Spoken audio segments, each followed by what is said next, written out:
धर्मों के बारे में तो पिताजी ने बताया है कि सभी धर्मों का आदर करना चाहिए, चाहे किसी भी धर्म का हो। पिताजी ने हमें यही शिक्षा दी है। नमस्कार दोस्तों, मैं शीना आपके साथ डेरा सच्चा सौदा से जुड़ी हूँ मिसेज़ सुषमा जी से। तो आइए आज हम जानते हैं कि मिसेज़ सुषमा जी डेरा सच्चा सौदा से कब से जुड़ी हैं, क्या जानती हैं वो डेरा सच्चा सौदा के बारे में। हाँ जी मिसेज़ सुषमा जी, बताइए कि आप डेरा सच्चा सौदा से कब से जुड़ी हैं। मेरे को 20-21 साल हो गए हैं। 20-21 साल हो गए हैं। क्या सीखा है आज तक आपने यहाँ पे आके 20-21 सालों में। हमने बहुत कुछ अपने पूज्य गुरु से बहुत अच्छा सीखा है, जैसे मानवता भलाई के कार्य करना, किसी को ब्लड देना, जैसे फूड बैंक में जैसे राशन देना गरीबों को। बहुत कुछ ऐसे शिक्षा दी है कि जो हमें आज तक कभी स्कूल में भी नहीं दी गई हो। ये शिक्षा बहुत अच्छी शिक्षा दी है हमारे पूज्य गुरु जी ने।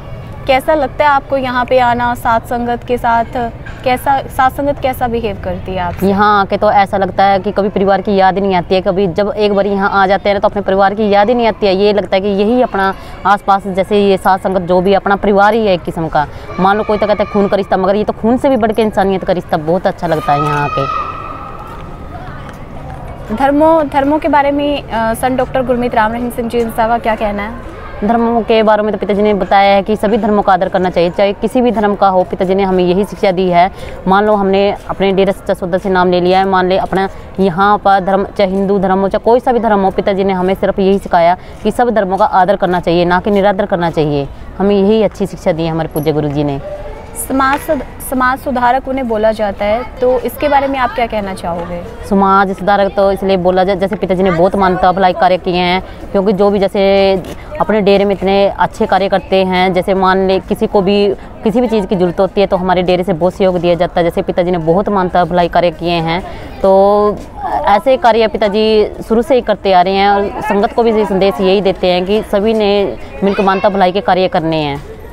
इसके बारे में तो ये सब झूठ ही है, क्योंकि हम शुरू से बचपन से जैसे मान ली डेरा से जुड़े हुए हैं, हमें तो आज तक कभी कुछ देखा नहीं है। ऐसे बेटियों के लिए तो पिताजी ने इतना अच्छे वचन किए हुए हैं। जैसे मान लो किसी के 2 बेटी है, 1 बेटी है, उसके लिए पिताजी ने कि बेटे को आत्मबल बढ़ाओ, ये करो वो करो। मगर ये दुनिया वाले ऐसे इल्जाम हमारे पूज्य गुरु जी पर लगा रहे हैं, मगर ये सब बेबुनियाद है, क्योंकि हमारे पूज्य गुरु जी ऐसे हैं ही नहीं है। बेटियों को तो बहुत सम्मान करते हैं, बेटों से भी ज़्यादा सम्मान। पिताजी ने हर एक बात में हर एक उसमें बताया कि बेटियों को सम्मान करना चाहिए, बेटियों को आत्मबल बढ़ाना चाहिए, क्योंकि हर एक अब लड़के नहीं, अब बेटियां सबसे आगे, लड़कों से भी आगे जाती हैं। तो इसलिए पिताजी को तो ये बेबुनियाद, बिल्कुल हमारे पिताजी निर्दोष हैं। ये बेबुनियाद आरोप लगाए गए हैं हमारे पिताजी के ऊपर। तो आप सरकार से क्या अपील करना चाहेंगे सेंट डॉक्टर एमएसजी के लिए? हम सरकार से यही अपील करना चाहेंगे कि हमारे पूज्य गुरु जी बिल्कुल निर्दोष हैं, तो अच्छी कार्रवाई की जाए, जिससे हमारे पिताजी निर्दोष ही साबित। निर्दोष तो हैं ही हमारे पिताजी, मगर ये कानूनी कार्रवाई है, ये तो सतगुरु जाने, उनका काम जाने। मगर हमारे पिताजी को जल्दी से जल्दी छोड़ा जाए, क्योंकि ये सब जितने भी बेबुनियाद आरोप लगाए जा रहे सब बेबुनियाद हैं। ये हमारे पूज्य पिताजी निर्दोष हैं। बिल्कुल जी, देखा आपने। तो इन्होंने जैसे हमें बताया कि सेंट डॉक्टर गुरमीत जी पे जितने भी आरोप लगाए गए हैं वो बिल्कुल बेबुनियाद हैं। पूरी निष्पक्ष जांच होनी चाहिए, और इसके अलावा प्रॉपर वेरिफिकेशन के बाद ही कोई डिसीज़न गवर्नमेंट को लेना चाहिए। और बने रहिए आइए हमारे साथ। तो जो भी राय है आपकी कमेंट बॉक्स में डाल के बताइए।